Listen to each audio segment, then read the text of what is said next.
कहानी की शुरुआत में हमें फ्यूचर की दुनिया को दिखाया जाता है, जहां पर से अब धरती से पानी खत्म हो चुका है। धरती अब पूरी तरह बंजर हो चुकी है और अब यहां पर कहीं भी हरियाली नहीं बची है। यहां पर हम हार्नेस नाम के एक आदमी को देखते हैं जो कि अपने बेटे जेरेमी और बेटी मेरी के साथ यहीं पर रहता था। हार्नेस के पूर्वज यहीं पर खेती किया करते थे और वह भी अपने पिता के साथ यहीं खेती किया करता था, लेकिन पानी की कमी की वजह से अब यह इलाका सूख चुका है। वहीं उसके बच्चों को तो यह भी पता नहीं कि हरियाली कैसी होती है। अब पानी की कमी की वजह से जितने भी लोग यहाँ रहा करते थे वह सभी पलायन करके यहाँ से जा चुके हैं, लेकिन हार्नेस को अभी भी यकीन था कि यहाँ पर वह खेती कर सकता है। इसलिए वह एक आदमी से मिलने जाता है जो जमीन में से पानी निकालने का काम करता था। वह उसके पास जाकर उससे इतना पानी मांगता है जिससे वह खेती कर सके, लेकिन वह आदमी उससे कहता है कि इतना पानी तो नहीं मिल पाएगा और अगर तुम्हें इतना पानी चाहिए तो तुम्हें बहुत ज़्यादा कीमत भी चुकानी पड़ेगी। लेकिन हार्नेस के पास इतने पैसे नहीं होते जिससे वह इतनी ज़्यादा कीमत पर पानी खरीद सके। आगे हार्नेस अपने बेटे के साथ वापस अपने घर जाने लगता है, लेकिन रास्ते में उसके खच्चर की टांग टूट जाती है जिससे वह चल नहीं पाता। इसलिए अब मजबूरी में हार्नेस को उसे मारना पड़ता है। फिर जब वह घर आता है तो वह देखता है कि उसकी बेटी रेत से ही बर्तन मांज रही थी, क्योंकि पानी की कमी की वजह से इनको रेत से ही बर्तन साफ करने पड़ते थे।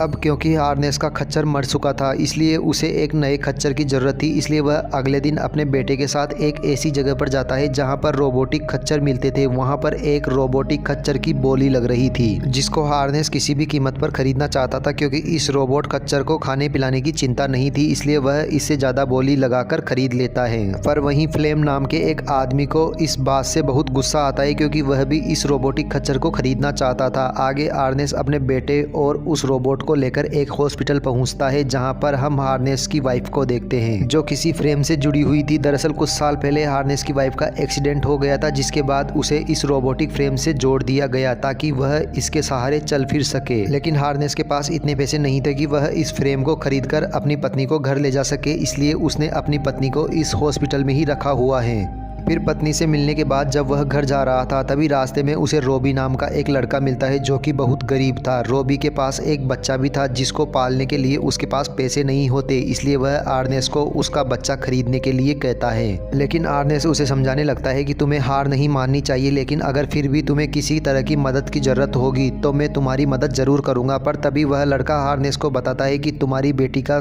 किसी के साथ चक्कर चल रहा है। अब यह सुनते ही हार्नेस गुस्से में घर की तरफ जाने लगता है और फिर घर आकर जब वह अपनी बेटी से इस बारे में पूछता है तब उसकी बेटी कहती है कि मैं अपनी ज़िंदगी के फैसले खुद ले सकती हूँ, आपको मेरी लाइफ में दखल देने की ज़रूरत नहीं है। अब यह सुनते ही हार्नेस को बहुत गुस्सा आ जाता है और वह अपनी बेटी को घर में लॉक कर देता है। फिर अगली सुबह हार्नेस जब अपने रोबोट को देखने जाता है तभी उसे पता चलता है कि उसके रोबोटिक खच्चर को किसी ने चुरा लिया है। अब हार्नेस सबसे पहले फ्लेम के ऊपर ही शक करता है, क्योंकि उसे भी वह खच्चर सबसे ज़्यादा चाहिए था। आगे जब वह उसे ढूंढने जाता है तभी कुछ ज़मीन से पानी निकालने वाले लोग उस पर हमला कर देते हैं जिससे वह बेहोश हो जाता है। फिर जब उसे होश आता है तो वह उन्हीं लोगों के बीच में होता है। वह लोग उस पर पानी चोरी करने का इल्जाम लगाते हैं, क्योंकि उन्होंने हार्नेस को अपने रोबोटिक खच्चर के साथ पानी चुराते हुए देखा था। आगे वह लोग हार्नेस को मारने लगते हैं, लेकिन तभी हार्नेस के हाथ एक गन लग जाती है और वह उस गन को उन पर पॉइंट कर देता है, जिसके बाद इसी चीज का फायदा उठाकर वह वहां से भाग जाता है और फ्लेम को ढूंढने निकलते। और अब उसे यकीन हो चुका था कि फ्लेम ने ही उसका रोबोट और इन लोगों का पानी भी चुराया है। आगे वह उसे ढूंढता हुआ उसके पास पहुंच जाता है और उस पर गन पॉइंट कर देता है। वह देखता है कि उसका रोबोट उसी के पास है और उसके ऊपर बहुत सारा पानी भी लोड हो रखा है। आगे हार्नेस फ्लेम के ऊपर गन पॉइंट करके उससे उन आदमियों के पास जाकर उनका पानी वापस लौटाने को कहता है, लेकिन तभी फ्लेम उससे कहता है कि मैं इस पानी को बॉर्डर के दूसरी तरफ बेचने वाला हूँ, इससे मुझे बहुत पैसा मिलेगा और अगर तुम चाहो तो तुम मेरे पार्टनर बन सकते हो, मैं तुम्हें भी बराबर का हिस्सा दूंगा। लेकिन हार्नेस उसे मना कर देता है। आगे चलते हुए कमजोरी की वजह से उसके पैर लड़खड़ाने लगते हैं। तभी फ्लेम उससे कहता है कि तुम इसमें से पानी निकालकर पी सकते हो। अब हार्नेस उसके अंदर से पानी की बोतल निकालकर पी लेता है, लेकिन इसके बावजूद भी वह फ्लेम की डील को स्वीकार नहीं करता। इसलिए मौका देखकर फ्लेम उसके ऊपर पत्थर मार देता है, जिसकी वजह से हार्नेस की वहीं पर मौत हो जाती है। आगे फ्लेम वहां पर जानबूझकर नाटक करने लगता है और ऐसा दिखाने लगता है कि जैसे उसकी मौत उसके रोबोट की वजह से हुई है। इसके बाद वह हार्नेस के घर पर जाता है और यहाँ पर हमें पता चलता है कि उसकी बेटी का बॉयफ्रेंड कोई और नहीं बल्कि फ्लेम ही होता है। अब मेरी फ्लेम को देखकर बहुत खुश होती है, जिसके बाद वह फ्लेम के साथ अपना घर छोड़कर भाग जाती है। दूसरी तरफ हम अर्नेस्ट के बेटे को देखते हैं, जिसको जब यह पता चलता है कि उसका बाप सुबह से घर नहीं आया तो वह अपने बाप को ढूंढने के लिए निकल जाता है। वह अपने बाप को ढूंढता हुआ एक जगह पर पहुंचता है जहां पर उसे उसका रोबोट खच्चर मिल जाता है और उसके ऊपर पानी की कुछ बोतल पड़ी होती है। वह उस पानी को लेकर वाटर सप्लायर के पास जाता है और उसे बताने लगता है कि उसके बाप ने चोरी नहीं की, जिससे वह वाटर सप्लायर भी उसकी बात मान जाता है। अब क्योंकि फ्लेम ने सबको यह बताया था कि अर्नेस्ट को उसके रोबोट ने मारा है, तो जेरेमी घर आकर अपने रोबोट को तोड़ने लग जाता है। पर तभी वहां पर फ्लेम आ जाता है और उसे समझाने लगता है कि तुम्हें हिम्मत नहीं हारनी चाहिए। वह उसके सामने बहुत अच्छा बनने का नाटक करता है, कहता है कि मैं तुम्हारी बहन से बहुत प्यार करता हूं और उससे शादी करना चाहता हूं। वहीं जेरेमी के पास दूसरा और कोई रास्ता नहीं होता तो वह उसकी बात मान लेता है, जिसके बाद फ्लेम उन्हीं के साथ रहना शुरू कर देता है और अर्नेस्ट की जमीन पर खेती करने का फैसला करता है। अब इसके लिए वह वाटर सप्लायर के पास जाकर उससे सिंचाई के लिए पानी मांगता है और उससे सौदा करता है कि अगर तुम मुझे खेती के लिए पानी दे देते हो